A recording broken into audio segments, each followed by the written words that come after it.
Okay, yes, let's do that. All right. Maybe when Nolan gets here, he can help with us. But it's not the end of the world.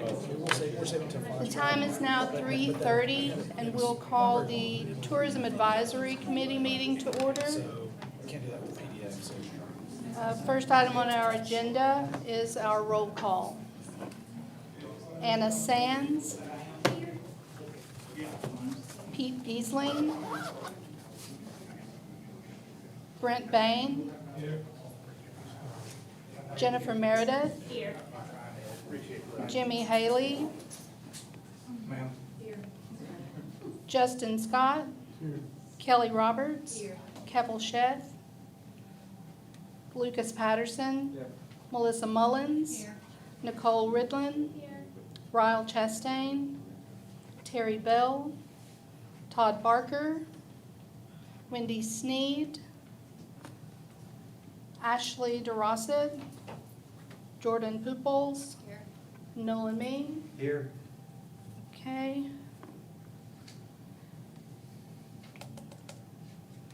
And do we take a motion in a meeting like this to approve our minutes? Okay. Does anybody want to make a motion to approve the minutes from our last meeting? Have a motion and a second. All in favor?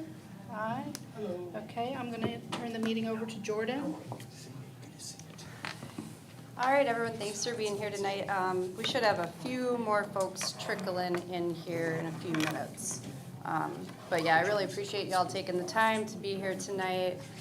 We have a really exciting meeting ahead of us, so wonderful to see so many faces. So back in May, the department had put out an RFP for a pretty comprehensive scope of services related to our brand, our identity, digital presence, and then future marketing efforts as well. We received 6 proposals in response to that, and upon evaluation from the department, we had 2 presenters that were the finalists for the branding and identity portion of that. They also offer all the complementary services that would go along with that, including advertising, video production, ad creation, marketing campaigns, photography, and videography as well.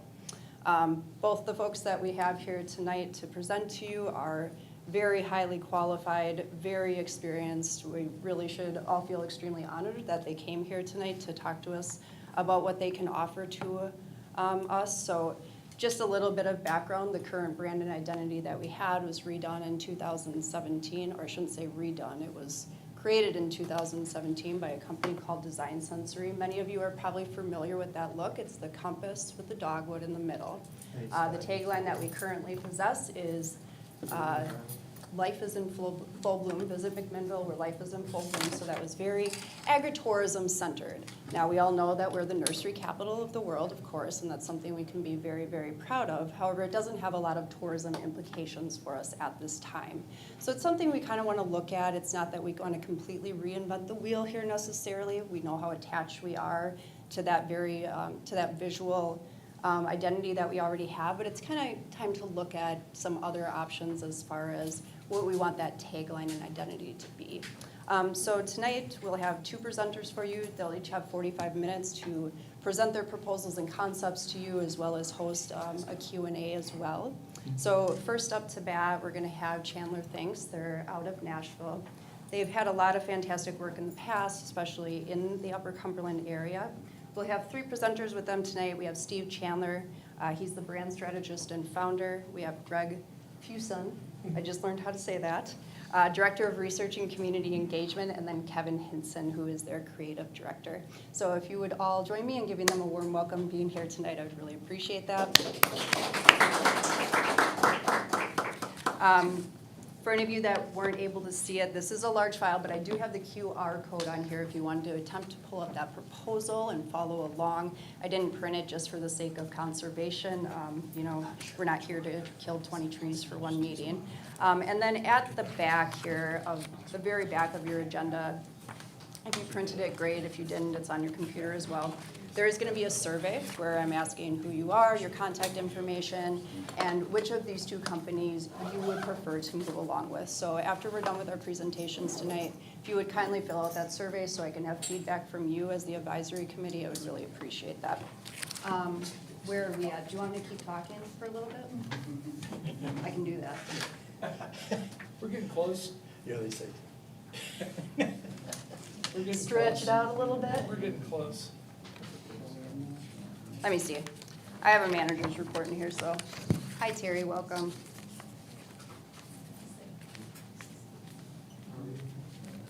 All right, well, you just stop me when you want me to stop.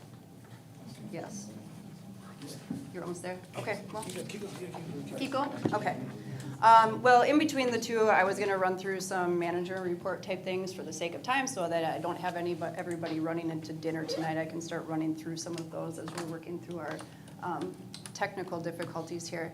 I'm not gonna run through every single one of these things. Again, just for the sake of time, I gave you a really comprehensive agenda in your email. If you have any questions on any of those items, I'm super, okay, I thought we were cooking with fire there for a second, but if you have any questions on any of this, just reach out to me. I'm really happy to talk with any of you about this.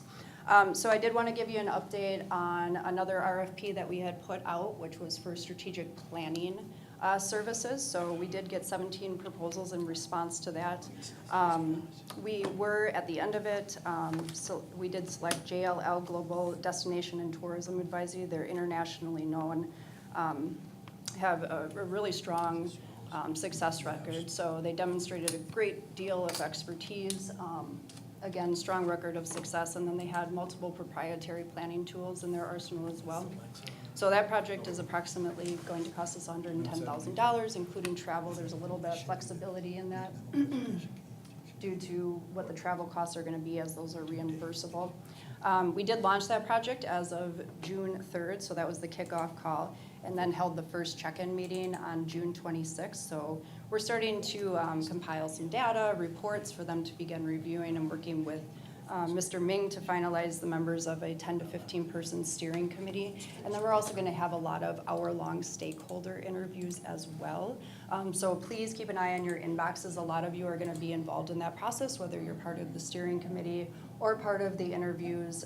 You're all going to be really important to that process, hearing your feedback on how we move forward and strategize tourism going forward. So please keep an eye on that. If you have any questions regarding, please let me know. We had originally planned a 5-month timeline for that. Under their recommendation, we've moved that out to a 10-month timeline with flexibility even in that, just to ensure that we have enough time to have really robust stakeholder engagement, as that's really the foundation of this plan, is hearing from the stakeholders in the community how we want to move forward and who we want to be and where we want to invest our money. So we want to ensure that there's plenty of time to hear everybody in the community's thoughts. We were, as of 2 weeks ago, accepted to a TDTD, Tennessee Department of Tourist Development Program for website technical assistance. So we, with Design Sensory in partnership with them, had launched a website in 2017. It's beautiful and lovely, but it's 8 years old. It no longer functions. So we were fortunate enough to apply for this program and be accepted. It will provide us with a new website completely free of charge through Main Street Mentor. Josh Collins is out of, Franklin's Tennessee. thank you. Josh Collins was actually on their proposal for the website development, so that was kind of fun that lined up so well. So that'll be launching here in the next 2 to 3 weeks with an estimated completion date of October. So what's really exciting about this is when I had kind of initially laid these timelines out, I didn't anticipate the website being done for a much longer period of time. So this extra period of time with a functional website allows for some really robust and impactful marketing campaigns to be launched in the October timeframe rather than like the January, February timeframe that I had initially anticipated, which is really gonna hopefully give us a leg up in our marketing efforts going into the on season in the spring, and hopefully we'll see a pretty major impact in that on both occupancy taxes and sales taxes that we're bringing in. And if you're a business owner here, hopefully you'll see an impact within your businesses, which is really exciting. see. Are you there? Something like that. I'm gonna stop. All right. Cool. All right, great. So we had a little AV difficulties, but that's okay. It's about what we're talking about, not the perfect presentation, right? Glad to be here. My name is Steve Chandler. I'm with a company called Chandler Thinks. We're out of, actually, I live in Franklin, Tennessee. We're out of Nashville. Greg Fuson's with me and Kevin Henson, two other members of our team, not the only ones. So the plan for our 45 minutes is this is a very important process when it comes to the identity, the reputation of this community, even though it's tourism focused. When you spend resources telling people to come visit, that's where businesses come from. That's where residents come from. So it does have an impact on the entire community. That being said, if someone's going to be leading that effort, so you need to know a little bit more about how we think.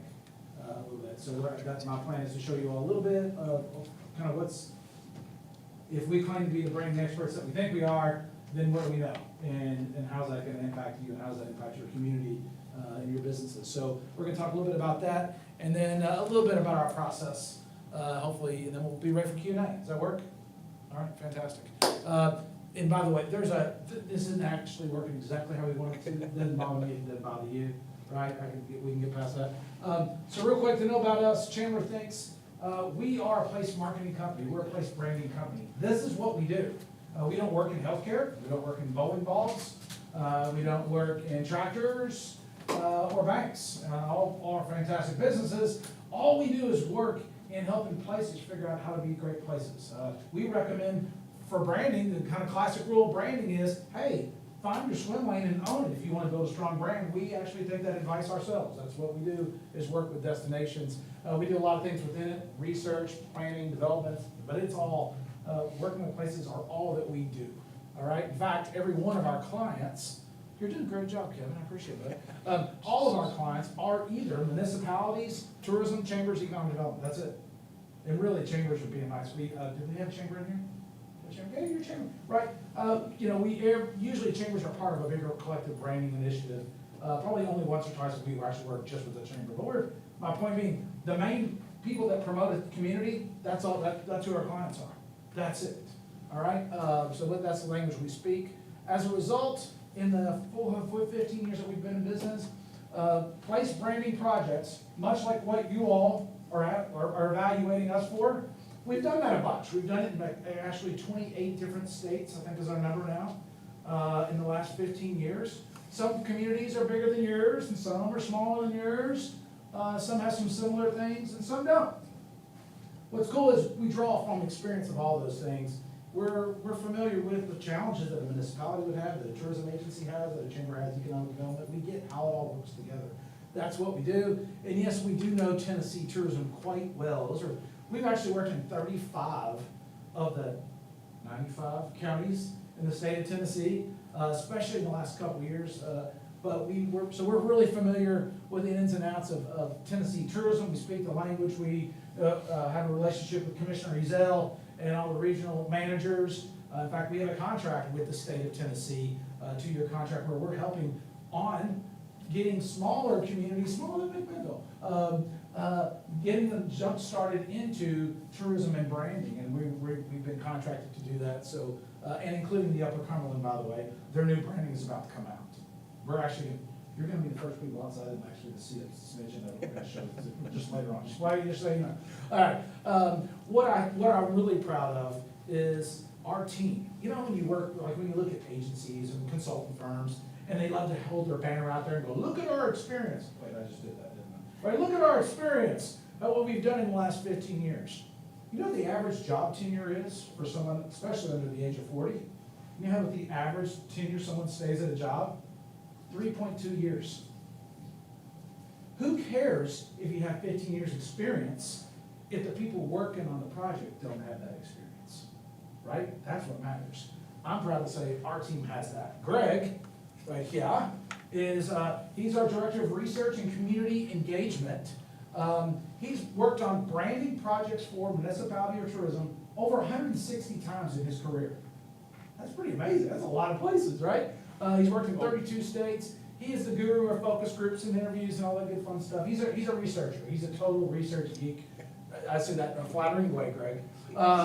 That's what he does. He is a tourism marketing professional as certified by the Southeast Tourism Society. He's also a festival and event planner by the Southeast Tourism Society. He's the past chair of the Southeast Festivals and Events Association. He's currently an instructor at the Southeast Tourism Society Marketing College and speaker on the topic of economic impact studies for festivals and events. He gets tourism. He gets research, he gets data, he loves developing surveys and all that good fun stuff, right? And all the logic that goes behind it. He is quite the specialist. Kevin, I get to brag on you now. He is a creative director and great brand strategist as well. He's worked on over 150 branding projects with municipalities and tourism. He's the former creative director for Pigeon Forge Tourism. They've done a pretty good job, right? He's done a pretty good job of that, right? He also has worked on tourism accounts and his old agency background with the Greenbrier Resort. You may have heard of that place up in West Virginia. 30A, he helped launch 30A about 20 years ago, back in his agency days, and worked with Orange Beach. Quite a bit of experience, and dude's developed more tourism logos than anyone on the face of the earth, I'm pretty sure, right? The smartest person on our team is not here. She had a conflict of interest. We said, no, we're gonna meet forward, it's okay. Cindy Sargent is our creative director. She's the young one in the group that's only done this like 50 times, right? But she's quite savvy. Believe it or not, somebody had to develop the Nashville Music City brand. It was her, actually. She, back in her old former agency days.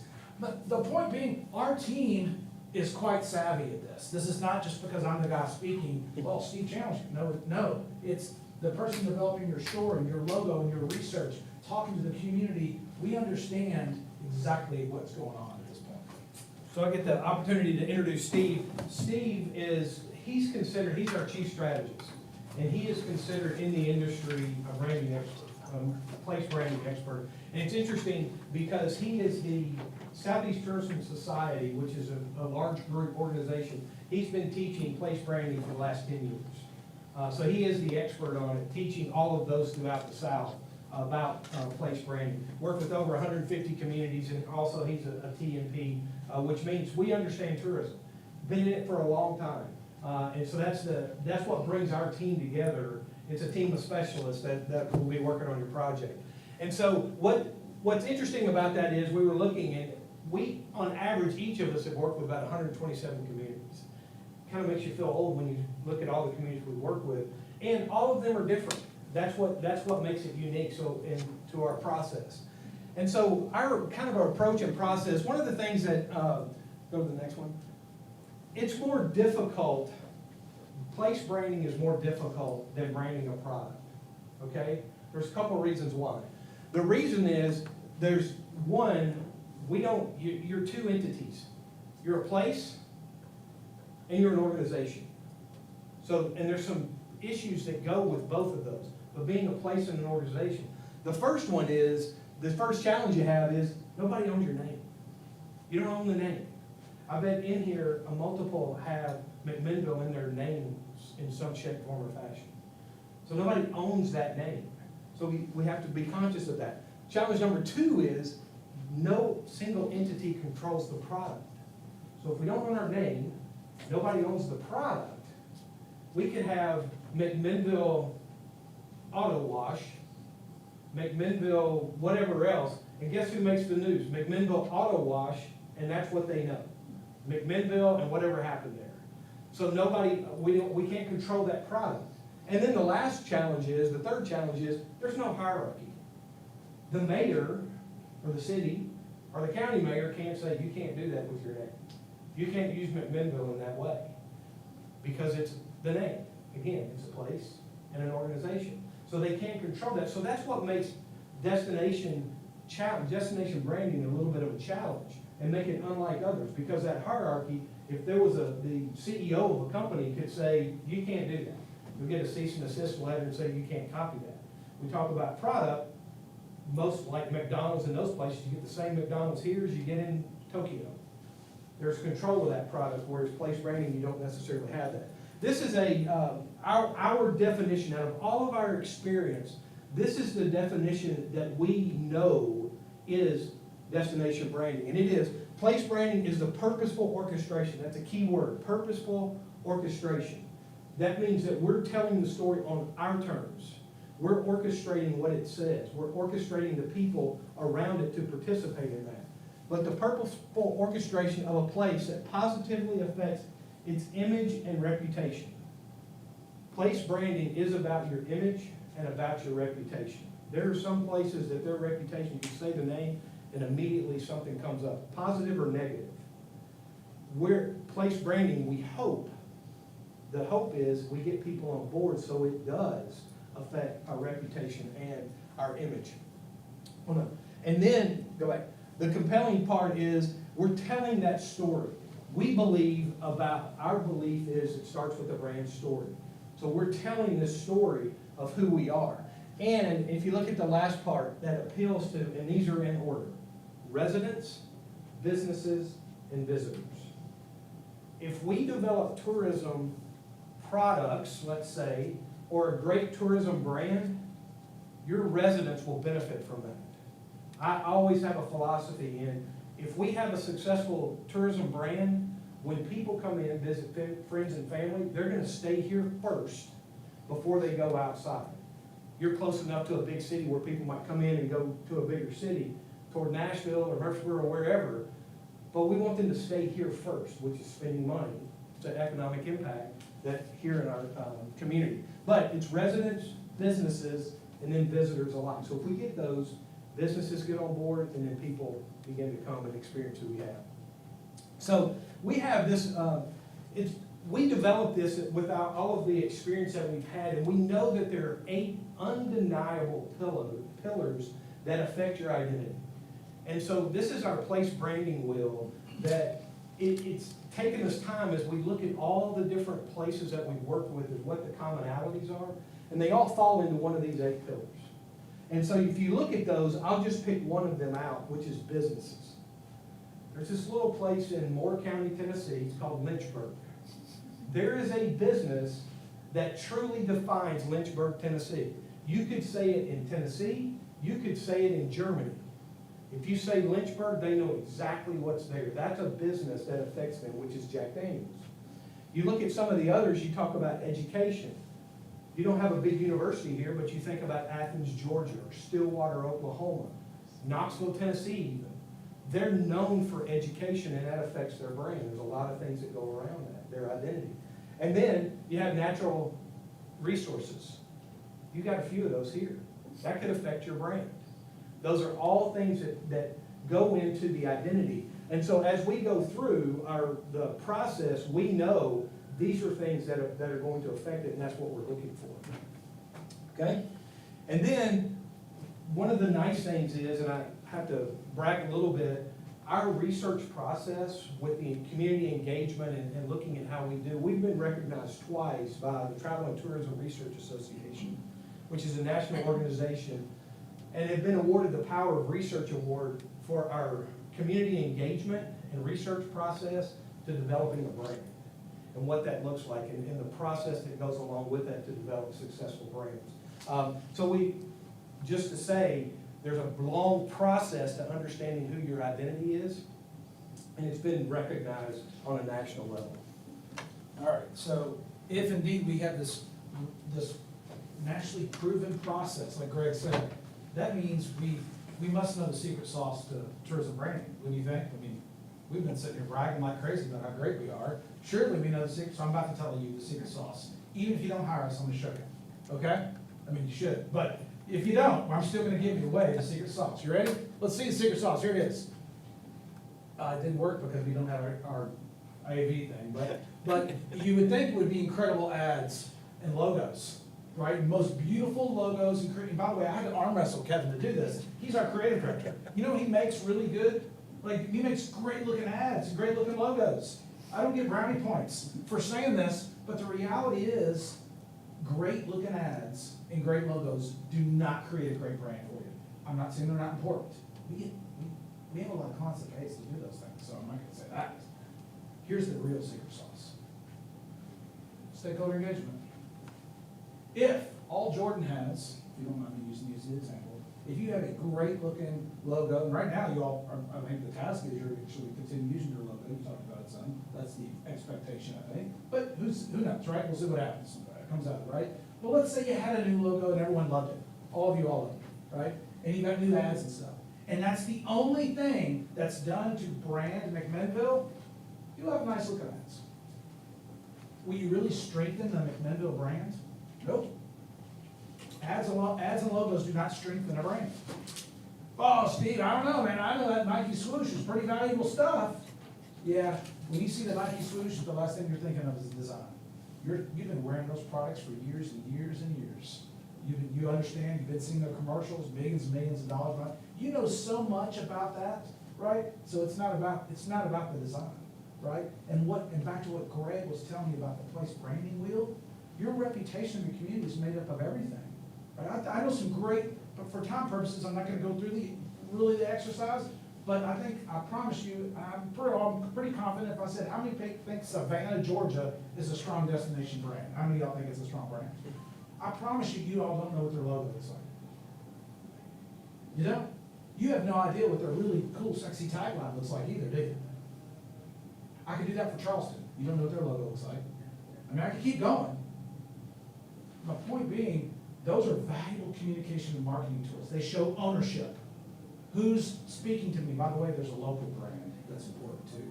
The last thing we need is the chamber getting phone calls for tourism in the county and the city. Who am I supposed to talk to? Because I saw the logo, right? So that's a whole nother discussion. But Greg, the reason Greg showed you that wheel is because the stakeholders are that wheel. The stakeholders are the local businesses, the restaurants, the shops. That's the top two things people do when they visit a community is they eat and they shop. And then where they stay, the people they come in contact with. That's why that wheel is so important. Because when those people are storytellers of their community, you build up a strong reputation. Not because you have a great logo. That being said, we make great logos. You gotta do both of them together. That's our process. So stakeholder engagement is everything. What's interesting, it's not all about the shine. The shine are the ads. The shine are the logos. Oh, look at that, looks so nice. Let's do that. It's about how well it sticks. Does that make sense? It's not about just the new looking stuff. It's how much do you have a story that sticks with all your stakeholders in the community. I'll give you an example. Right now, we've just wrapped up some new branding work, like I said, through a contract with the state of Tennessee. This is brand new stuff. It's not even all out there yet. For DeKalb County, actually, so look, Smithville, Center Hill Lake, there's our new logo that we did, some new ads. Art and Soul of the Lake, pretty cool tagline, I think, pretty neat stuff. Keep going, Kevin. Right, Reelfoot Lake, we just did some new branding for Lake County, Tennessee. And their brand is actually Reelfoot Lake Natural Wildlife Area. See what nature made. You can see their new ads here. I think we got a couple more. Explore Pickwick Lake. We created a new verb, pickwicking. Pickwicking adventures, pickwicking history, epic times, epic history there, right? So this is fun stuff, right? Oh, now don't tell Billy Davies I showed you this. Okay, here's Upper Cumberland. Here's Tennessee's Upper Cumberland. Here's their new branding, by the way, right?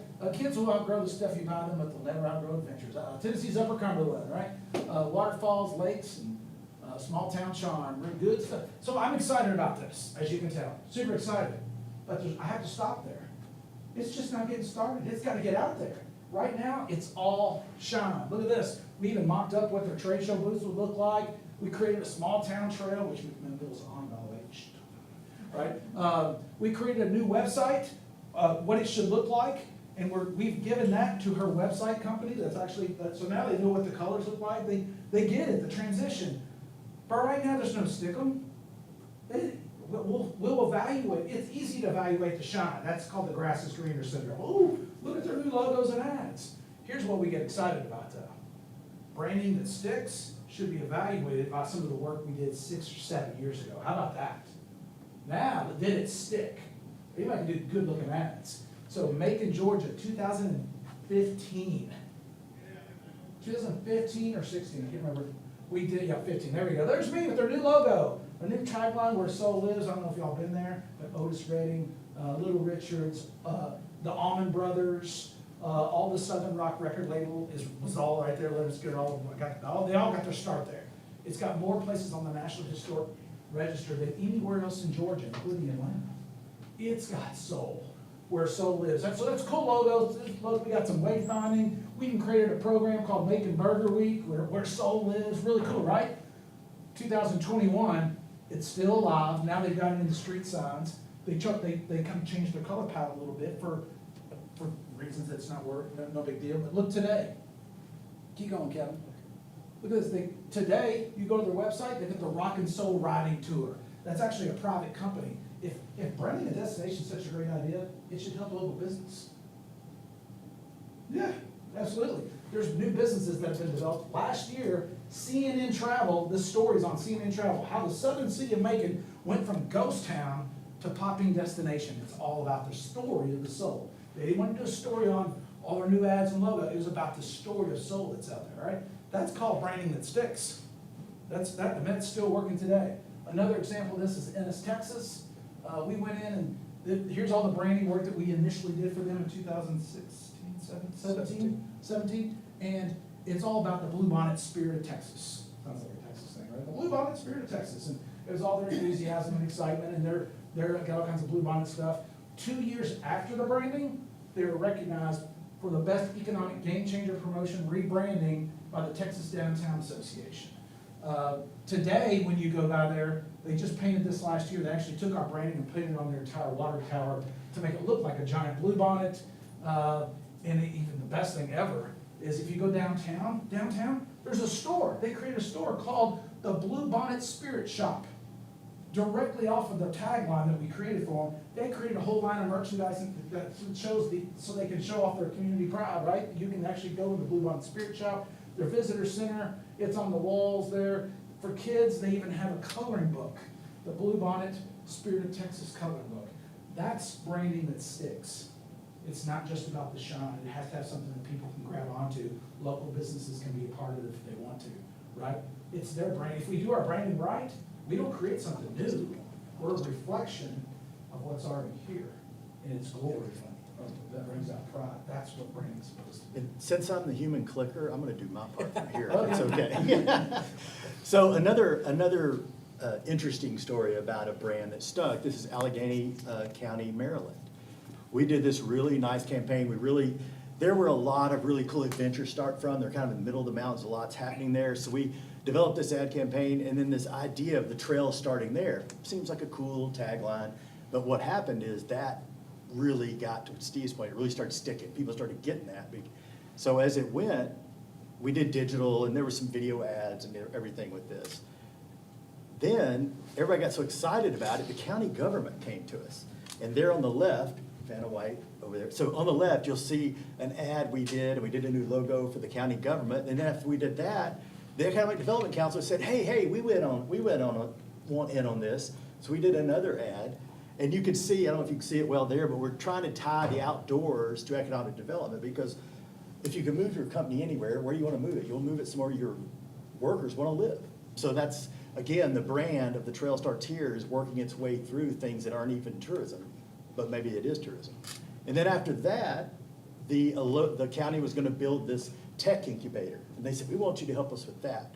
So we came and did the acceleration trail, full circle back to the Trail Starts Here. Starting a new business, the trail starts here at our incubator trail. So you see how that brand, this tourism brand, like really started sticking throughout the community. Then after that, it starts to become about brand integration. You know, when you start putting a brand to work, you got to shoot photography, you got to do all these things. Well, what we like to do is connect. We like to go out and find the best specialists for what we do. We like to think of ourselves as specialists at what we do. If we want to shoot a video, if we want to shoot photography, if we want to build a website, we like to go out and find the specialists. And if the only tool you have in your tool belt is a hammer, then every problem becomes a nail. We have a whole bunch of tools because we don't keep the tools in our tool belt. We have a resource pool of lots of different tools. So then whatever the problem is, if it's a screw, we go find a screwdriver. We don't use a nail you can drive a screw in with a hammer, but it doesn't work very well. So when it comes to a website, I know you mentioned you guys have already found a partner. We're actually in the process of, we like to call it smoothing the transition between the branding and actually building the website. And we're actually working with Humphreys County and with Lake County and Benton County, smoothing that transition from the branding exercise to Main Street Ventura, the group you fit, so that kind of works well. And we've got experience with that. We know the guys that own that company very well. Another example is here's a website for the Kentucky Wildlands, another branding project we've worked on. We were involved in helping write the RFP to find the website company. So that's how deeply involved in the transition we were, and then we were there helping through the process of this being built. Again, we're not the hammer, but we helped find the right tool to build this website. In addition, and we were talking about video and photography, you know, working with destinations, there's all kinds of, I think Steve said I worked on 30A. A photographer or videographer that shoots well on the beach with white sand is one kind. Someone that shoots small town Tennessee might be a different kind of videographer or photographer. It's different shooting, right? It's a different type of shooting. So we worked on a video, and imagine about 40 seconds of really cool drone footage in downtown. There's some stuff down the little roads. There's an interview with some local shop owners. It's very nice. There's some keyframes down there at the bottom. It's a very nice video. Can you email it to me? So imagine that. So there's Fayetteville, Tennessee, and then part of that, Yes. we actually did photography, and this was interesting for budgetary reasons, for a lot of reasons, and I won't go into. We wanted to do all this at the same time, but the video guy is a photographer. Some people say they are, but the best photographers aren't video guys. The best video guys aren't photographers. So I had both of them there. We're working. You'll notice the imagery, and if you'd seen the video, looks very similar, and that was very intentional. And you can kind of see the tone. You know, photography helps tell your story. You know, it's part of the story. You know, and then I know also, of course, the branding is the big thing I know you are evaluating today, but you have to have some also making sure it's executed well, right? I mean, ideas without action are worthless, right? So you got to make sure, and I think that's definitely why Kevin's hitting the point of you want to be able to grab the right resource for you, right? It's not always, the biggest isn't always the best. Sometimes it's having the specialist that's good at doing whatever, and it's also a matter of budgets. No different as for media planning and management. When you look at the budget that tourism has, the goal is to be able to spend most of your money telling people. And that's the goal, right? The more money you spend on production, you want it to look nice, you gotta represent yourself better, but the more you spend on it, the less you're gonna have to tell people. So, as you look at media planning and management, same approach needs to be taken to that, is that, in fact, in our proposal, we didn't submit a price for it, because the reality is we're not a media management company. It's part of our plan of being a consulting company. If I'm making recommendations because I benefit on the media let down the road, that's a conflict in my opinion. So we're in the business of this project, not in hopes that it's a feeder for the media coming down the road like an agency, for example. That's just not the way we operate. There are about 2 or 3, 4 really strong tourism-focused media companies. We have relationships with all of them. We've written RFPs, we've hired them before on behalf of our clients. That's the approach that you all should probably look, and some of you, I'm sure you know some of them already, Jordan. Same thing with SEO, they're specialists. You don't want a general SEO company, you don't want a general media management company. Over 80% of all travel research is done online. And they have a very specific, for the number one search query for travel, think about your own habits, are either the name of the place you're going, where to eat, where to stay, or lodging, right? Things to do. Those are the top things, right? Understanding the travel habits of how people plan their travel is super important. Specialists are gonna know that, okay? All right, I think we're getting close here. So, all that being said, this is the big close for you, okay? Our proposal, our process for branding, to try to simplify it, this is an illustration for it. The research is about engagement. Yes, we distill that down to strategy. Yes, we distill that down to creative. But we end it with engagement as well. We don't need, you don't need your stakeholders evaluating the final, not all of them, maybe part of the steering committee, but you don't need everybody evaluating tourism's, what the ad looks like and all that stuff. The value, if you buy into what we were talking about, is if branding is such a great idea, then it should help local businesses. You know what's not gonna help a local business? You having a great logo. It'll help your organization with your branding, but the story of promoting McMinnville in the area of Warren County, how a restaurant would do it would be different. They would do it much like the Rookery in downtown Macon, that their number one selling item is the almond burger. Because it's a little bit, that's how a local restaurant can get in on the Almond Brothers soulful story, right? Right? Or the Holiday Inn in Dublin, Ohio, where Irish is an attitude, by the way. You can get a wake-up call by a leprechaun. Those two examples are funny, they're memorable. They didn't use the local tourism's logo or their tagline, but the story is everybody's. That's how we end our process, is making sure, how can the story, how can you use it for your own branding, but how can the rest of the community get involved and help their business? That's our approach, and that's how we do things. And again, our takeaway is our team, I think, is unmatched in experience. We've done destination branding. We live and breathe it every day. Projects like this are why we wake up, and it's all that we do. So that being said, we have a few minutes left over. I think we have about 20. Questions? You can come out here and hang with me. We'll get in your arms.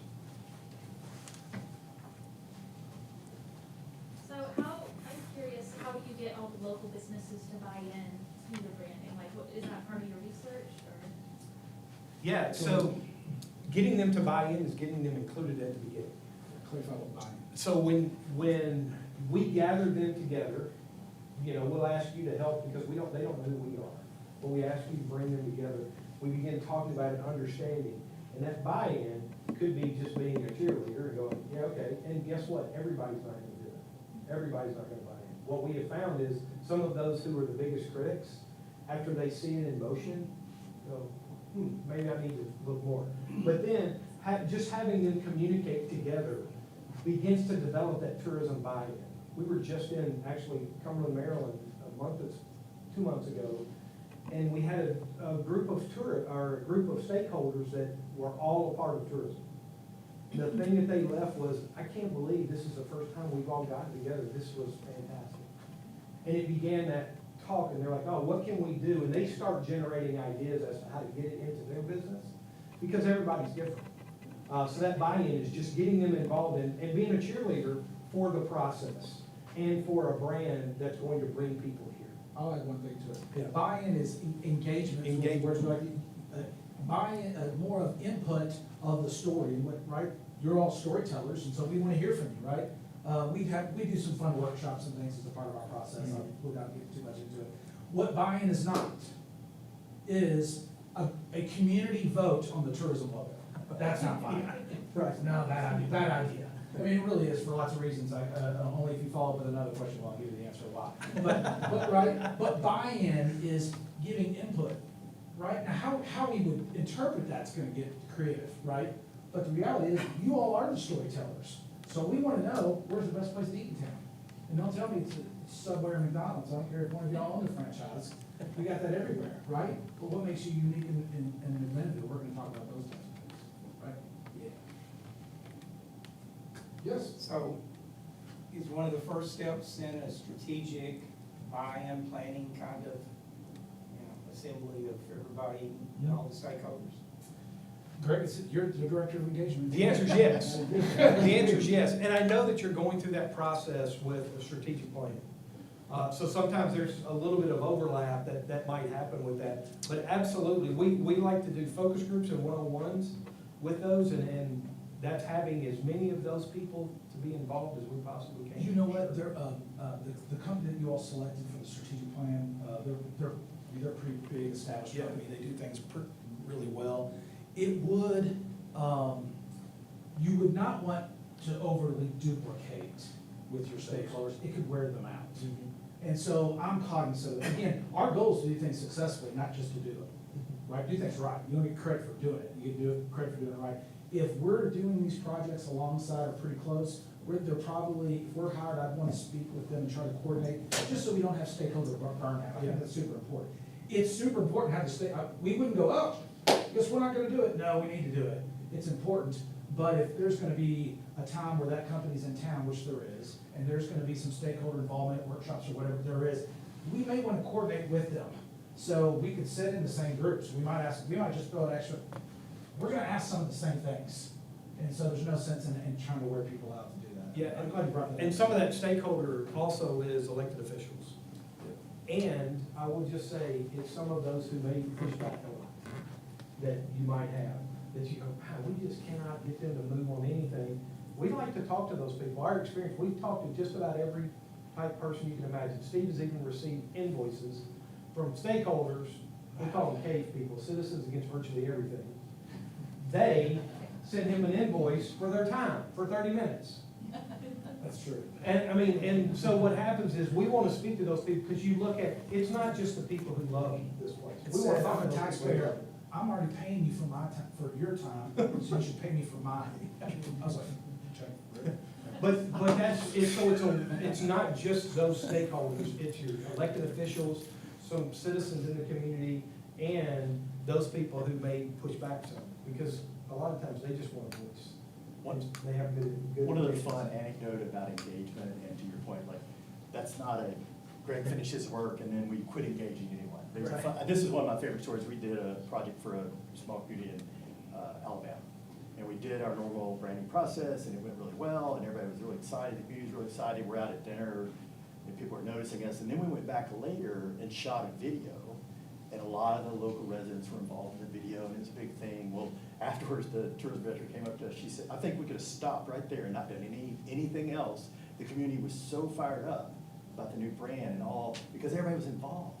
And if you get people involved, then they have ownership in the process, and that's how we win.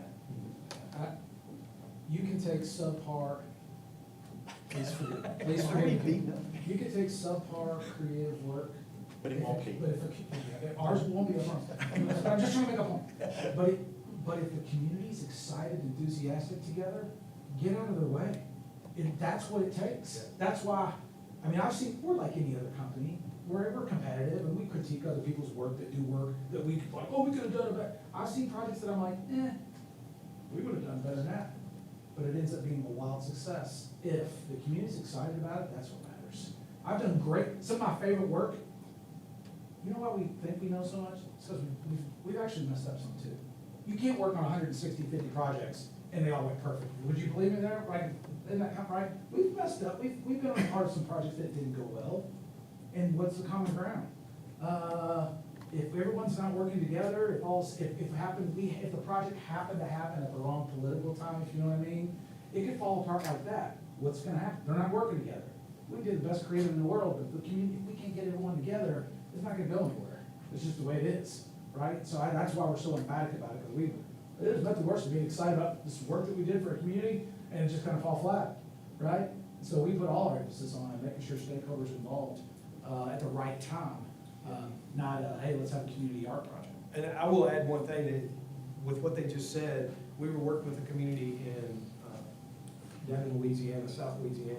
And for both of your questions, at the end of our community engagement, the in-market trip where we were engaging, the director of tourism came up to us and said, we can absolutely stop this project right now, because it's done everything we needed to do. We don't need you to develop anything. You're going to, it's gonna be great. But what we've done is they're already talking about the great things that what happens is stakeholders, you're so close to it.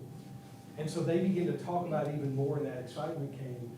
And that's where the engagement, that's the buy-in that you get on the front end that helps you on the back end. And that's what's important. Any other questions? One thing I'll say, because it's a long run, our creative has won me awards also. A client in Nebraska won a national branding campaign of the year for the Chamber of Commerce, actually, Fremont, Nebraska, that I can fill with you. Bowling Green Tourism won gold best in show for the state of Kentucky the year after we did their branding campaign. Kentucky Wildlands has won for that website, as well as their overall branding.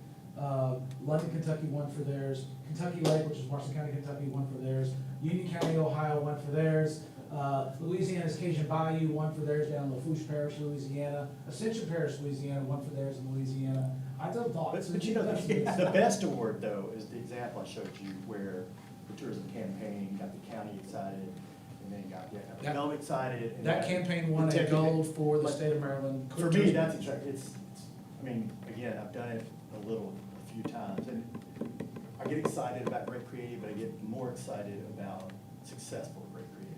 I love it to look good and be successful, but I like it to work well for the, there's also this thing about fiscal responsibility. I can design some really cool stuff that you can't reproduce, like if all of a sudden I'm not at the table and you've got another local firm working on it, it gets really hard, and I believe that it doesn't require $100,000 a day photographer to execute great creative. And some photographers cost that much, believe it or not, but we can find ways of doing great things fiscally responsible, which I like that too. I've done both sides of it. All right. Is it? Okay, great. Thank you all for your time, we really appreciate it. Thank you.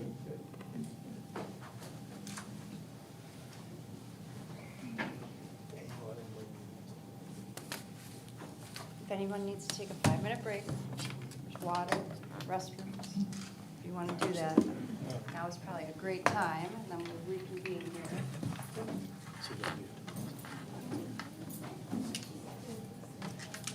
Thank you. I don't think I care. Thank you.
They think this is okay? I think that's fine, okay. Yeah, I actually don't think you come to see, you just jump something. Use the clicker. But it won't click. Okay, just scroll, okay. Well, playing field was level, this was the last one too. It's fine.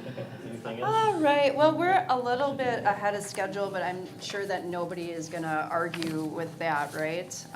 So we have our second set of really wonderful presenters here. They're coming all the way from Knoxville. Some of you might recognize these faces because they did assist with the last branding and identity that we did for McMinnville. So the logo and story and identity that you're all familiar with, this was the mind behind it. So this is Miss Mary Blair. She is Director of Client Services and Growth. Thank you. And Perfect for this county, right? and then Chris Cable, who's the creative, or Vice President of Creative with Design Sensory out of Knoxville. So I'm gonna hand it right on over to them and let them tell you about their proposal for us. Hi, everybody. It's nice to see some familiar faces and some new faces. And just as Jordan just explained to you, I actually was involved when we came back here many, many, many years ago. Since that time, I've been here several times, both for personal visits and to work with the State of Tennessee Department of Tourist Development when they've been here filming and shooting photography as well. We actually do a statewide project for them. So I've been here several times, but thank you so much for having us again today. So let's just dive right in. Everything that's going to be on the screen, you have in your hands. We'd like to start off with just talking about what McMinnville and DS means. You know, DS is design sensory for us. And so McMinnville plays a long, dear, warm place in our hearts. So let's take a look at that. What have we done so far in McMinnville? We didn't just design your brand, we have actually lived your brand. We've done an immersive tour many years ago, and we're prepared to do an immersion tour again. We know that things have changed here in Warren County and McMinnville, and so we're anxious to get to dive in, pardon the pun, and take a look at how things have changed a little bit. We've walked your main street, we've sat in your local makers' offices, we've talked with the locals. We actually had a little thing that we did called Seed Stories many years ago to play off of the pun of the nursery capital of the world. We built a brand with deep roots, again using a few puns here, but now we're ready to take it further with you.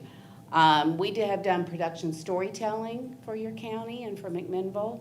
We've done brand strategy and concept development for McMinnville, and we've also done some cross-channel promotion, and we did brand activations in Nashville and Chattanooga to bring your brand to life for your target markets. So what does the next chapter look like for McMinnville? We've planted some seeds, and so you've grown, and we're glad of that, and we'd like to see how we can take this to the next level. We want to explore a little bit more of the beauty of your trails and the waterways and some of the things that you have grown to be here in McMinnville. Then and now, we're very familiar. It's not going to take us a learning curve. We can dive right in and spend more time on strategy. And that's important because time is money. And we want to be sure that we're using your money efficiently.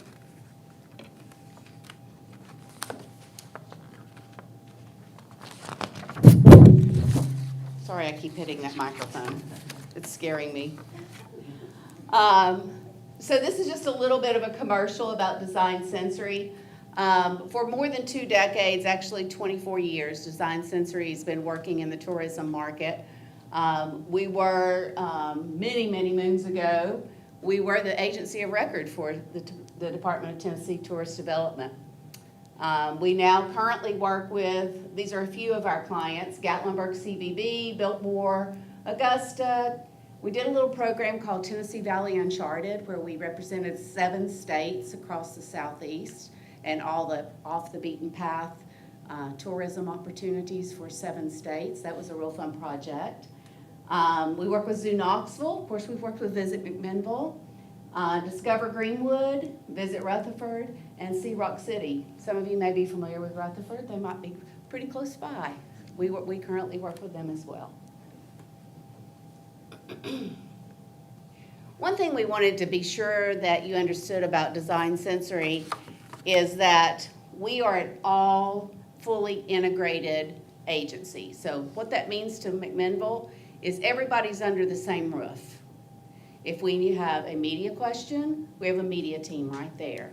If we have a design question, we have a design team right there. If we have a technical question, we have a tech team right there. So we don't have to go outside our roof. We're all right there. We also have a full strategy and research department, which will be activated immediately as we start to work on this project.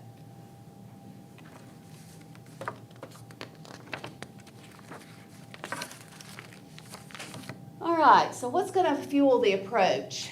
We like to take a look at other competitors in your field first. What are other competitors doing? How are they working? What are they using their dollars for? And how can we make you guys stand out against your competitors? And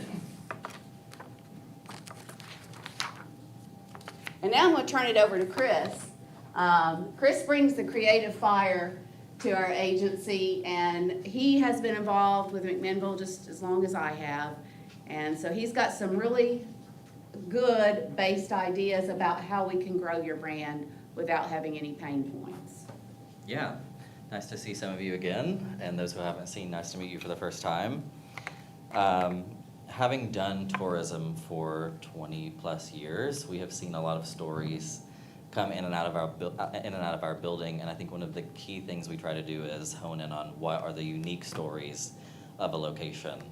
And we have had the pleasure, I've personally interviewed business owners in McMinnville to kind of learn their stories, what they love about McMinnville, what they feel they can offer to people visiting, and that is really, I think, the richness we want to bring to the next chapter of McMinnville is how do those stories evolve. And I know everyone's going to use that buzzword, story, story, story. But it is true, that is what makes you different, and how we pull that out may be different than another agency, because we don't want to just do, we can do focus groups, that's a great tool to do, but we also just sit down in their shop and hear their story. Why do they love McMinnville? Why do they stay here? And part of that, and why this slide is here, is because we do not want to be generic. Everyone in Tennessee can say, we have water, we have parks, but they can't say they have your water and your parks and your people. And so it is very important that we stay away from generic ideology, and that we get really specific into why do people want to come to McMinnville? What can you own? And I think a lot of that really starts into conversations with you all, conversations with people. We'll get a bit into process. I don't want to dive too deep into that yet, but really letting people and stakeholders have a voice in the beginning. That's nothing new, right? So that they can have buy-in, because those are your brand ambassadors once you get going and once we continue this next chapter of your story. So one-size-fits-all messaging will not be our approach. Generic talk about water and shopping will not be our approach. Those are great things that we will tap into. They are valuable assets to McMinnville, but they will be part of the larger equation, which is who is McMinnville and why do I want to come?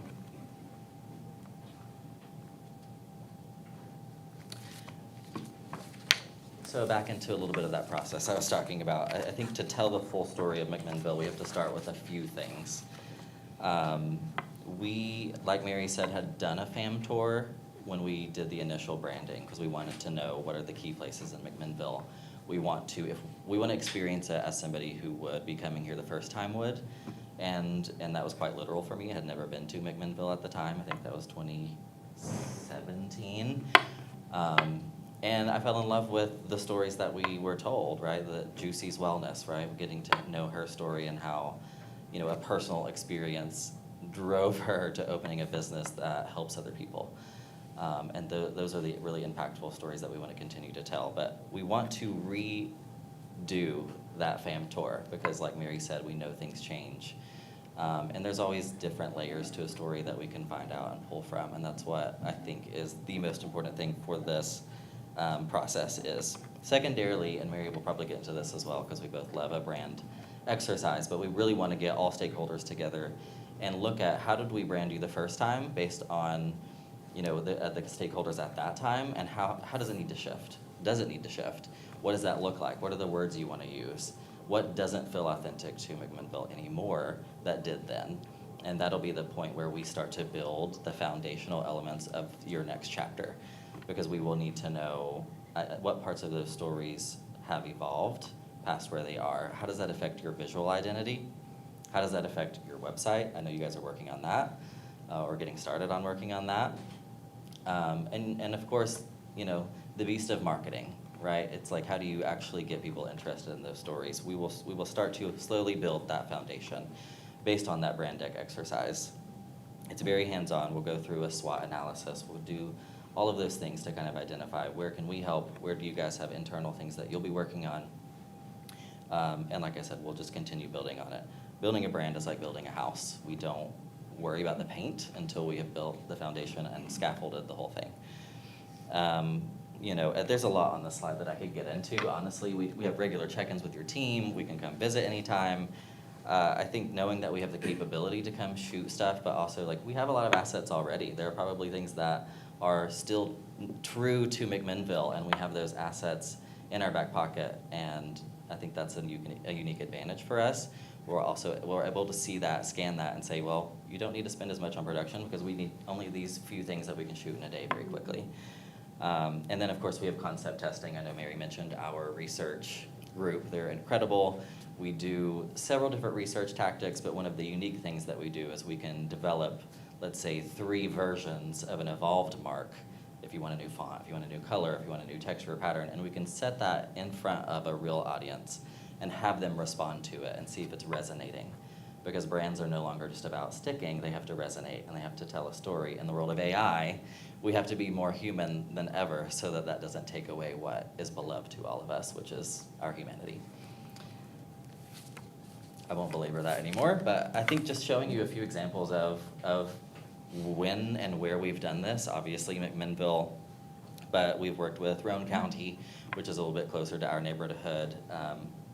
They had a little bit of a broad issue with their identity, not only with tourism, but with their chamber and with their ECD and with their retirement initiative. So we were really able to dive into all of those, which was an undertaking, as you can imagine, and identify what was unique about each and every one. They had the same story, they just had a different way of expressing it and a different audience that they were reaching.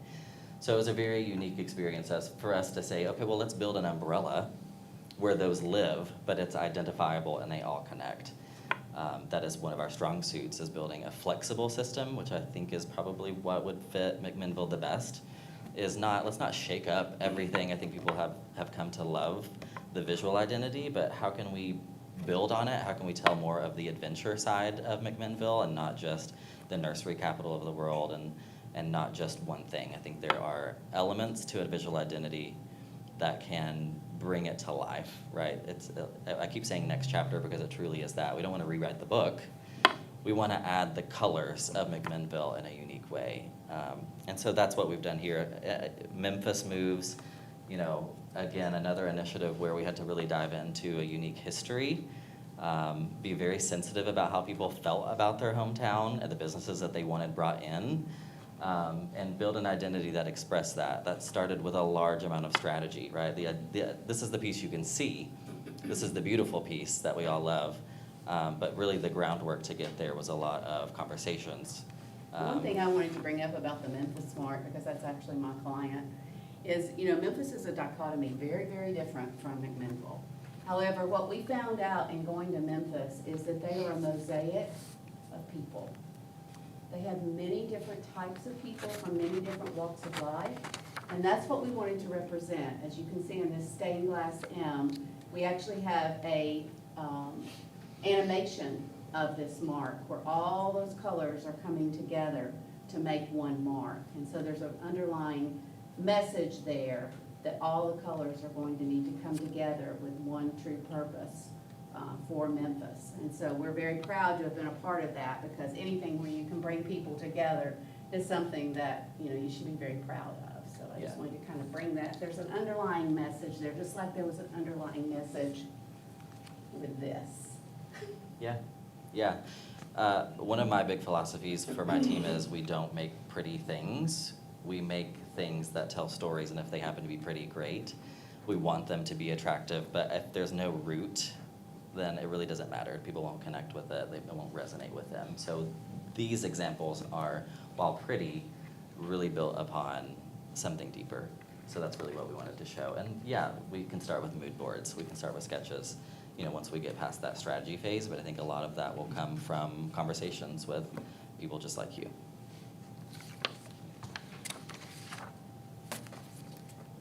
So what happens, once we get this mark or this modification of your mark, or what do we do with that?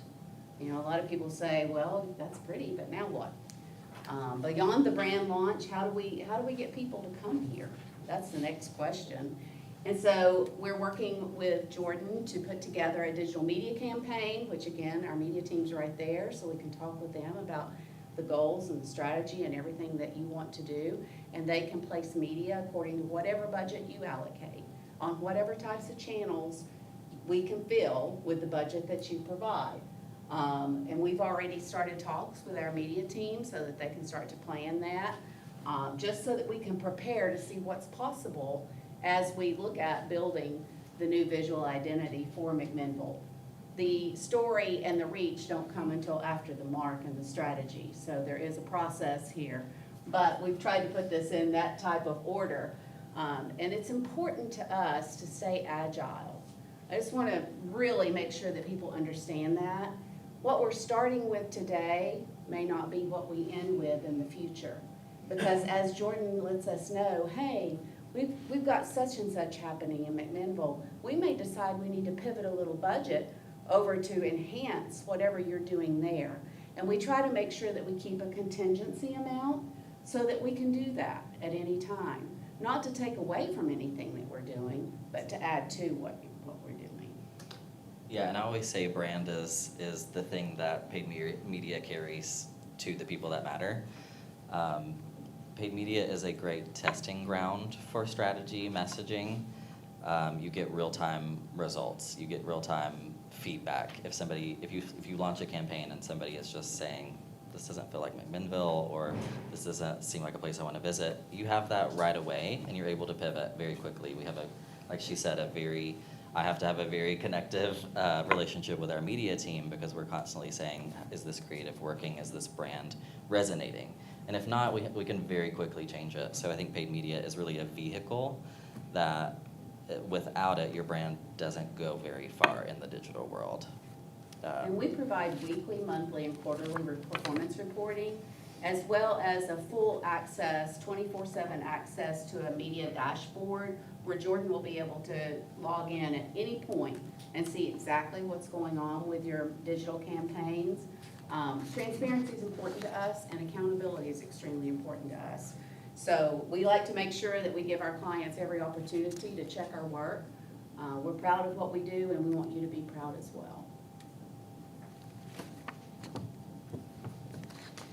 This is just a typical flow chart.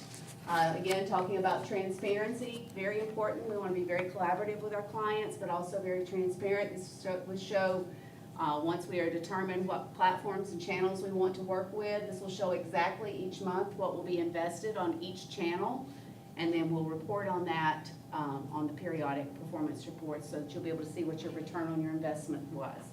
Very important, I know, for a lot of people to make sure that budget's being handled appropriately. Is it not turning? Yeah, go to the right. Yeah, just move your cursor. There you go. Okay, I got it. All right, let's talk a little bit about why it's important to start looking at some new things for McMinnville. Yeah, so this is a little bit of the fun part, and we don't, we're not looking to present an hour-long presentation that bores you guys, but I wanted to throw a few ideas in here. These are not things I want to present as final ideas or anything that I'm recommending. It's kind of just to show you how this could go. But I think some of the messaging that has been talked about is, how do we show the full adventure of McMinnville, and I think adventure means so many different things to so many different people. But it's a landscape and it's a feeling, and I know for sure from personal experience that McMinnville has that diversity of adventure. If you like kayaking, if you like running, if you just like shopping, if you like going, to relax or meditate, it has a lot of those, and we want to figure out a way to tap into each of those individually. But it's a great branding opportunity, and I think you've probably seen that become a trend across Tennessee and across the Southeast, kind of diving into what are the outdoor experiences. But how do we do that differently is kind of the challenge that I've given myself, and as we dive into your brand deck and your stakeholders, if that's a key piece for them as well, we want to dive into how do we reimagine the outdoors and how we position that in McMinnville in a way that's different. I think it is time to say, what is adventure the McMinnville way? I think this is an example of how we could potentially start to think about branding, messaging in a unique way.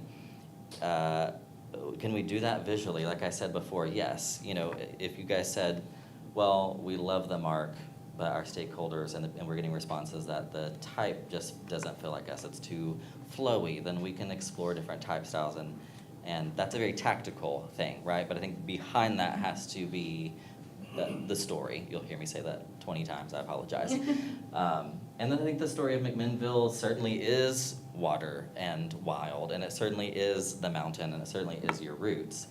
But branding it that way makes it different than saying, come kayak in McMinnville. It is, hike the McMinnville way. What does that look like? Identify that, brand that, and then communicate that. And all of a sudden it becomes something that's unique to you all, and it is, I want to go there because they're more specific about it, right? I could go to the lake in Maryville, but it's just a lake. Oh, but I want to go the McMinnville way because of XYZ. So we want to identify those key points and bring them to life in the message first. And then visually we could bring it to life. If you wanted to say, let's drill down into 3 main categories that we want to brand specifically for McMinnville. This was just a very random example that I came up with. If we wanted to say water and wild, and that's a whole category that we build an itinerary around. Does the logo change to blue, and does it have a paddle or something visually unique to that experience so that, people know it's beyond a compass and a flower, right? Those are core pieces of identifiable, paraphernalia for McMinnville, but that doesn't mean it's the only thing. And so I just wanted to kind of include these here because there are so many different things we could do with the current mark to evolve it. I don't think we have to start from scratch. Right. Like I said, there's so much equity in that brand already. I would not recommend scrapping it and starting anew, but I think you can reimagine it, and I think we can build more story into it. We had originally, just as an example, with this mark, created a pattern that's very representative of the water. I think it had like a scale pattern to it. Right, that's one piece that we could extend into multiple patterns. If we were talking about the mountains, could we extend it into a leaf pattern? If we're talking about, the craft that goes on around here, or, a farmer's market or a shop, could we talk about, textiles? All of those things could change in whatever context you're talking about. And that's where I think paid media also can help. If you're talking about the water, we can brand a specific ad to the water with that unique story and that unique piece of sub-branding, not to get too esoteric with it. But this slide is really just about flexibility. You guys have a great foundation, and now we're ready to see where it can take you guys and take us as well, because we're invested in it. On the next slide is kind of this idea of adventure in full bloom, because your tagline right now is life in full bloom. And life for so many people looks different. And you guys, I've told Mary on the way up here, McMinnville is a bit of a lifestyle. You get a feeling when you're here and when you're exploring that you may not get somewhere else. So we can tap into the lifestyle component of McMinnville, the friendly people, the person, you go into their shop, you may not even know they own it, but they're sitting there telling you a story and making you feel welcome. So we want to bring about these different definitions of adventure. How can we take that compass and turn it into mini trails for McMinnville? Most towns say we have trails, McMinnville says here's your path. I think that's a kind of a great way of summing up how I feel about McMinnville. You're not giving me generic things to do. You're saying here's what we do that you need to do too. So this is really just, I think, a slide to say, you guys have a point of view, and we want to really tap into that. I think people will resonate with realness. They don't resonate with bland marketing. People are very smart these days. If it doesn't feel authentic to you, they will catch on to it very quickly. I think that's something about McMinnville the last time, was that nobody was putting on airs, trying to be something that they weren't. They were just saying, this is what we love. And if you love it, great, come and join us. So we want to tap further into that, brand it, and hone it for you guys, because I think that is very, I'm pulling a Mary. That's very unique to you guys. One thing I want to Wake point out up. on this slide is, when we had the deck live, we could do a GIF. Oh, yeah. That visit Knoxville Yeah. is not a mistake. That was Yeah. actually a GIF that we created. We were going to play a GIF for you, so sorry. about Imagine, that. Now yeah. that we're on a PDF, Yeah. we're not playing the GIF. If you wanna email it to me, I can Yes, share it. yes. That's fine. We were just trying to show you an animation of a. Yes, in summary, we had taken the I in Visit Knoxville and swapped out that component with the key pillars of Knoxville: art, waterways, and a lot of different entertainment pieces. So we had like 10 different icons, and it swaps out based on the topic, so. And that's what we're trying to say categorically. We don't have to upset your apple cart. We can modify what you have now and make that into something that will represent the variety of aspects that you have. Yeah, so we'll send that to Jordan and get that Sorry in front of about you. that. So case studies. I already told you a little bit about what we did with the Tennessee Department of Tourist Development. We've actually shot for rural counties. We've actually shot in more counties than just what we did for the rural counties. I think there's 89 counties in the state of Tennessee, is that right? 95, okay, 95. We've shot in about 85 counties in the state of Tennessee, but we've shot 52 rural counties in the state of Tennessee due to the program that we did with the Tennessee Department of Tourist Development. We had a great time. That's why I got to come back here recently. Ashley and DeRossa and I are good friends. And she said, you know what, they don't technically fall in the category, but can we squeeze them in? I said, absolutely. I love going to McMinnville. So we came and shot all your murals, and I got to see all the new Airbnbs. And I told Chris, I said, well, you got to go down there sometime. It's all different from the last time we were there. But we know Tennessee. We've done 52 counties, 210 hours of raw video. We've delivered about 11,462 photos and clips and so forth. So we've done a lot. I've discovered a lot through that project of how special this state really is. So that's one thing that we've done. We also work with Rock City, which isn't too far from here.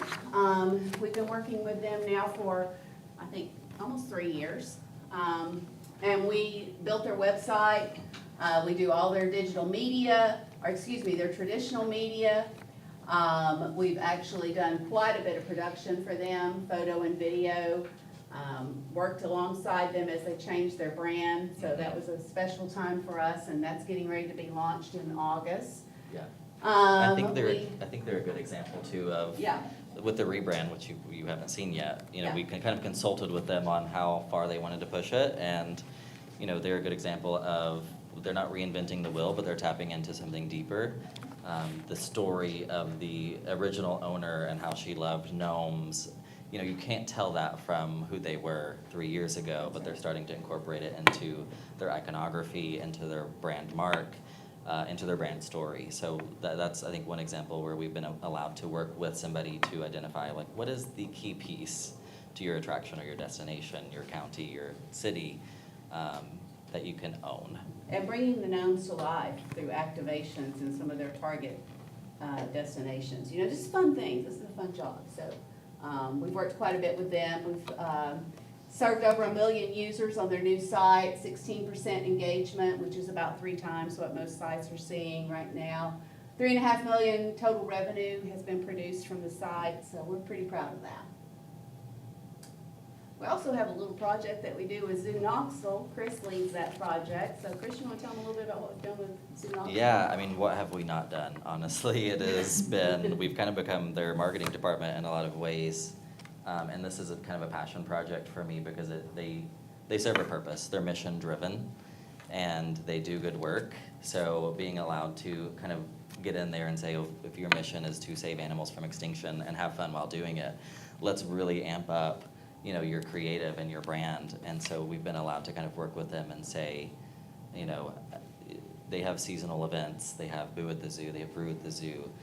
So we've been allowed to kind of go in there and look at those stories and say, what is kind of old and people are tired of, and what can we refresh about it? How can we help brand them, if you will, right? Tell their story in a unique way, and also foster those new and unique experiences. I would say, you know, our Dino campaign, which we'll kind of see at the bottom here, was different for me.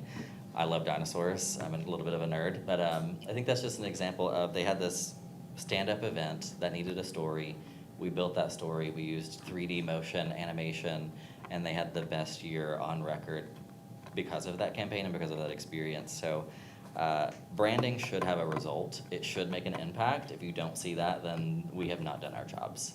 And one There thing should be uptick, for one sure. thing I'd like to bring up that I see from McMinnville in your crystal ball is perhaps we build a brand of a visual identity element, but we have seasonal campaigns. Because I think what you experience in McMinnville is different by season. You have very distinct seasons and very distinct events per season. So perhaps we have sub-campaigns that are seasonal, and they have their own campaign mark, and we do that successfully for several clients as well. Greenwood, South Carolina, if you'd like to look up their website, it's discovergreenwood.com.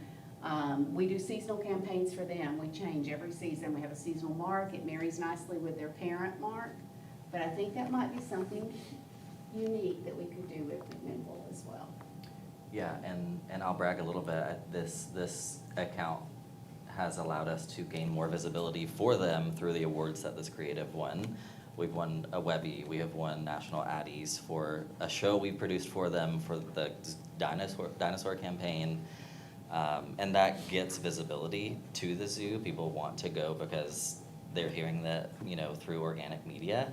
So it is important to have an agency that kind of knows how to tap into who you are, but then sell it to people, invite them to experience the journey in a beautiful way. All right, so the best compliment that we could ever receive is when a client says to us, wow, you just feel like one of us. So we consider ourselves, if you do decide that Design Sensory is who you'd like to work with moving forward with these projects, we want to be a part of your team. And so this is just a brief outline of some of the people that will directly be assigned to this project. I'll be on this. I also have a project manager that will be on this, that will keep watch on everything. Chris Cable, who is our Vice President of Creative and is here with me today, will be on this. Some of these folks that you see here are still going to be on this, even though you decided to do your website with the state. Our Vice President of Interactive, Stephen Zarambo, is going to be on this project because he wants to help you bridge on your current site to your next site. There are some problems on your current site that we want to help with. And so we've got Stephen pegged to be involved in that. Ryan Lee's going to be involved because he's a brand strategist. And he's going to be involved early on to help us make sure that we stay in the lane that we need to be in to best represent your brand. And then, of course, we have Eric, who is our Associate Art Director and does beautiful hand-drawn pieces for a variety of our clients, because I certainly would not want to lose the beauty of this piece in any way, shape, or form. This was a hand-drawn piece that someone did for you several years ago that worked for us. So we want to be sure we've got someone on the team that will be able to take care of that for you. We also have Jessica Thompson, Tisha Clapp, and Isabella Cornaby on here. They are our 3 people from our media team that will be assigned to make sure that we take care of everything that we're supposed to take care of for you. And then the next few slides, I know you didn't want to talk too much about dollars and cents today, but our client services team, of which I'm a part of, we say I'll be one-on-one with Jordan. As a matter of fact, we jokingly said today, I can't believe this is the first time I've met Jordan face-to-face. Because I've talked to Jordan so many times, I feel like I know her. I follow her social media, everything. I mean, you guys are killing it on social media. I think you're doing a fantastic job, and I've told her that too. I think you're really doing a good job. You can really feel what you want your brand to be represented through that. But we'll be one-on-one all the time, talking all the time. These are the items that I understand we want to move forward with as of today, if you decide to go with us. And that would be the Discovery, which is our full immersion tour that we talked about. We'll get your stakeholders in, we'll talk to them, we'll do the brand deck exercise. I know a few of these people have already done that, so we'll be glad to have you do it again. Maybe we'll let you teach the class this time. I believe there's even a tour operator that was here that took me all around the county the first time I came here, so, anyway, it's fun to see familiar faces. But we'll do all that, we'll dig into what's new, in McMinnville, and then we'll go from that to the process of mood boarding, collaborating with you, making sure we're staying on track, and then providing you with brand guidelines, video and photo production, as Chris brought up. The beauty of what we did the first time around is that it's the beauty of what we did the first time around, and it has lasted you. You're still using it today. I was so glad when Jordan came on board that somebody reached out to me and said, gosh, we can't find any of those pictures, those videos, or the mark, or anything. And so I just went ahead and sent them over. I think it was Keval that reached out to me. Yeah, Keval. And I sent all that stuff over. So that was nice. And I'm glad to see that you're still using those beautiful videos that we provided for you a few years ago. And you've seen a lot of those pictures today in this presentation. But we'll do some more because you got new stuff. And we need to work in some new stuff from what all you have. Campaign development, that's where we'll do your key campaigns concept and explore the opportunity for seasonal campaigns, which I think is something that we really need to think about for you guys. And then your digital media. We'll take all those assets that we create and we'll do some digital media for you to present and promote McMinnville and have people come to stay here and visit here. We have a couple of optional opportunities, both hosting and support. If you want to go ahead and transfer your site to us, your current site, we're glad to go ahead and host and provide you with technical support. I will say for ongoing SEO, right now, I don't know how familiar you are with what's going on with AI, but we are in the process of moving into a GEO program instead of an SEO program, which helps build beyond AI. So it's something that we'll work with Jordan to make sure that we support you in that way, because a lot of the SEO programs they don't mean anything anymore because AI has come in and even kicked all the sponsored ads right below that. So that means all the regular people that are down here that are non-sponsored are like maybe even the second page. So you've got to get in on that AI portion, and this is what that helps with. So that's about it for us for today. You guys, I'm sure, have questions for us. What's something you would do different in the next round that we started out with the first one? Okay.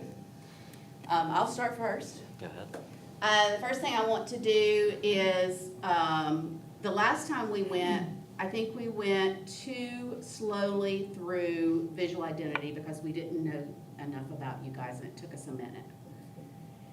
I think we'd go faster through that because I want to get faster action. I'm all about results. So I want to see some results. I think we'd get through that a little bit quicker this time. But I definitely don't want to skip the part of learning what's new here. So we would not skip the immersion tour and the stakeholder strategy building, brand strategy session. But from that, we'd be able to skip into building some assets pretty quickly. Yeah, and I would say what I would do differently is going ahead and going deeper into the flexible system. Even if it evolved now versus then, I think that's just something that's kind of come to life since 2020 especially, where you have to kind of talk to multiple people in different ways, so that would have been great to get ahead of it. But now we have the opportunity to just grow with you guys. One other quick thing that I would do differently this time, and I know I've already got the opportunity to do differently if you choose us, and that is the last time there was not enough budget to support promoting the website we had built and the beautiful visual identity that we have built. Now there is. And so because of that, I definitely would make sure that you don't just build it and they will come. That's not a good strategy. Now that we've got budget to support digital media and organic social media and some boosting and some target of some markets and so forth, I would do more of that. And I want to be clear too, the number that you saw in here includes some of those marketing campaigns. So this is not just for their services No. to create, that also Oh, yeah, includes launching this out. I just The wanna- media placement, Yeah. yes. Yeah. It also includes the Clear media about that. So placement. that's money that's already been allocated towards those campaigns that they've incorporated into this proposal. That's right. I just want to be clear about that. Yeah, and I would say the majority is Yes. media. We try to spend the most on communicating and do an efficient job with the creation of the assets, so, we can be wise with your dollars. What else? Other questions? What all are you doing for McMinnville right now? Because I'm not aware of anything. No, we are not working for McMinnville right now. Okay. They No. have been posting that I think, the TDB moved away from that in Yes. about a year ago, That's I right. think.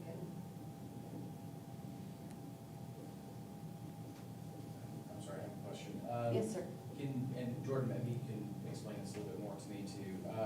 So the media spend is included here, as noted here in this one, it's 35,000 a year digital media spend. Is that the media spend, or is there an additional part of that? As far as my budget, are you talking? Yeah, well, I guess I'm just trying to figure out, of the 120, obviously 35 is deducted for the media, which puts you guys at 85 for your services. Is that inclusive, like that's the Yes. whole campaign? That's correct. That would be digital, That would right? be all the digital, that would be all the assets, the ads created, everything. Okay. Yes. Turnkey.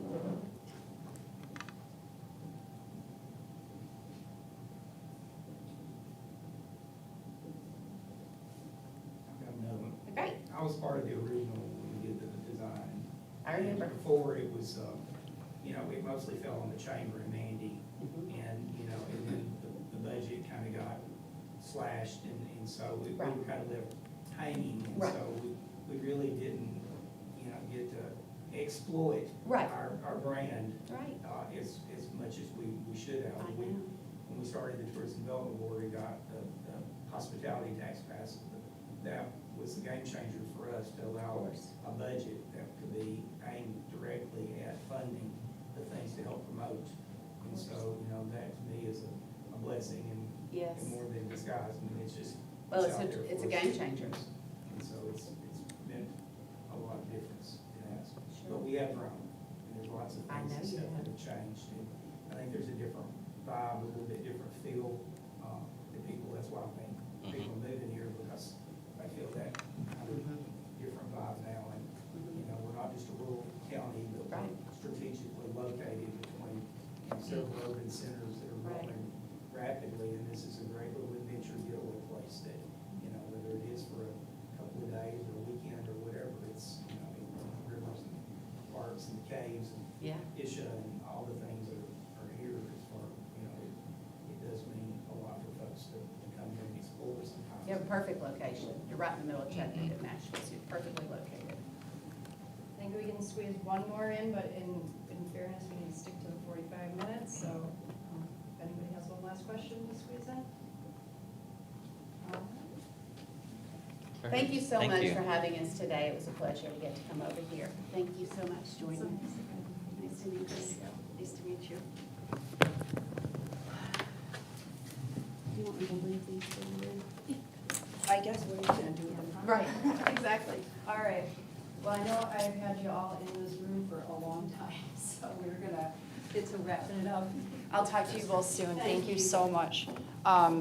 So again, QR code is in your email on that PDF if you need me to send it directly to you in email. Actually, take that back. I'll do that. I will follow up with y'all, put that QR code directly in an email or the link directly in an email for you to submit a survey on what you heard today and what your preference is. If anybody wants to have a conversation with me outside of that survey about what you heard today, concerns, thoughts, questions you have, you know that my door is open. Either call me, email me, and we'll find a time to discuss.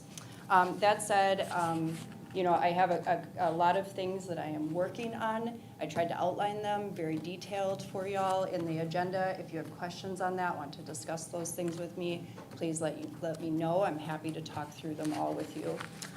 We do have a couple workshops coming up. I'd really appreciate if y'all help spread the word on that. They're on the City of McMinnville government page.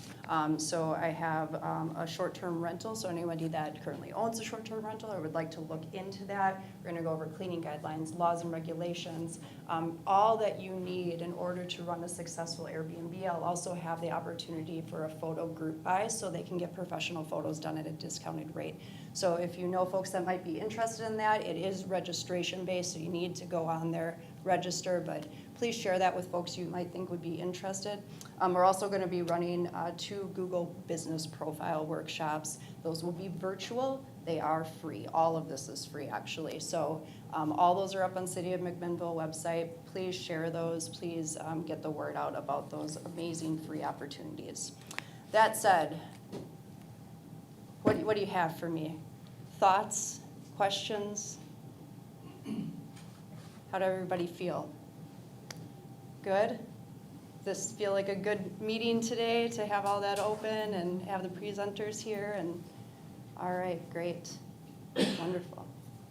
Anything ideas, brainstorming, things you would like to see me working on, questions for the work that I'm doing? One thing I'm noticing is a lot of McMinnville's tourism relies on collaborative stuff, like things that are outside of McMinnville and things in the county. Is that something we can collaborate with the county on, or do we need to stick with McMinnville? That is a really good question, and I'm glad you asked it so that we can clear that up here. There was a little bit of confusion over that.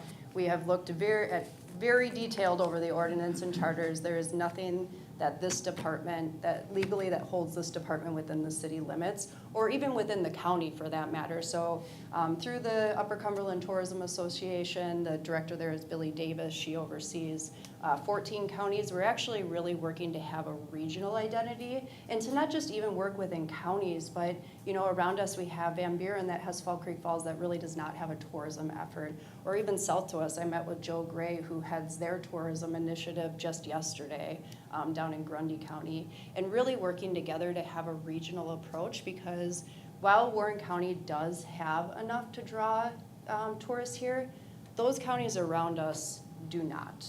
And so really working in a collaborative effort, you know, high tides rise all ships. So as a region, if we can really elevate our experience and assist those counties around us, it's only gonna benefit us. But to your specific question, there is no legal obligation for this department to promote solely within McMinnville, within Warren County, or even within Upper Cumberland. Heck, if I can get $1 million, maybe I'll just start promoting Tennessee, you know? So, you know, so legally, no. We can work with anyone and everyone as long as the ultimate goal is to raise quality of life and bring dollars into this community. I didn't know if like budget could be, you know, added to from those other entities as well. That's a great question, and you know, it's certainly my hope that there's enough impact out of that department that will be an opportunity in the future, yes.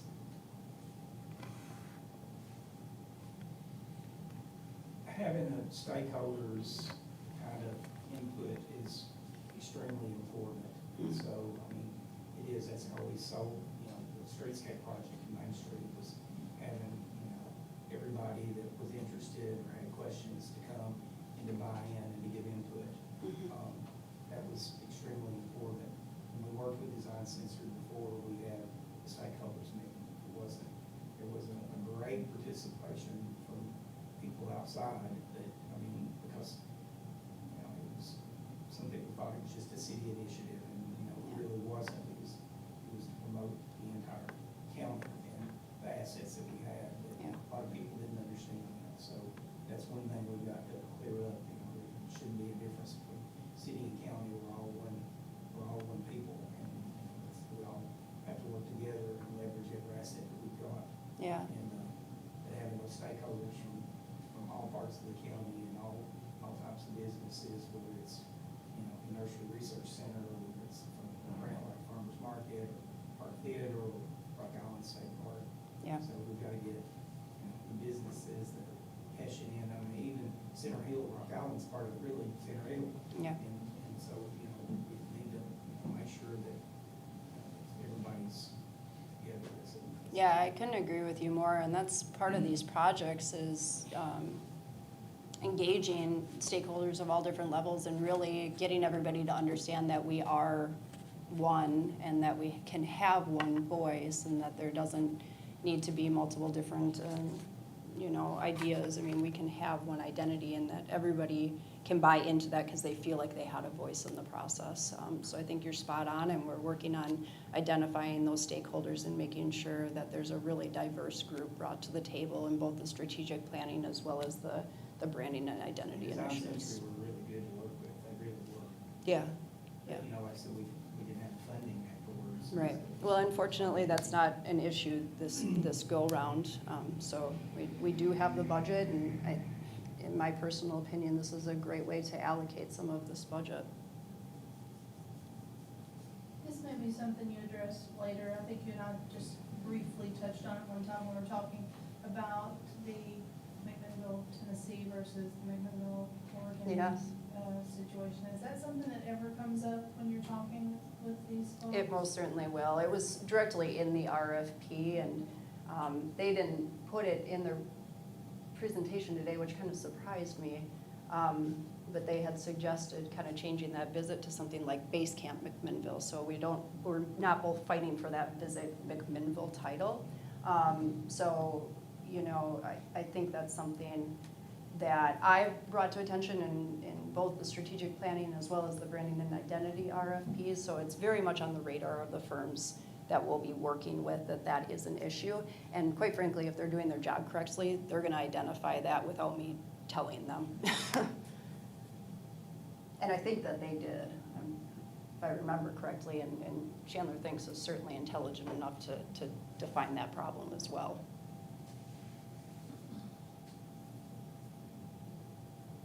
Anything else? I can see toes tapping, so.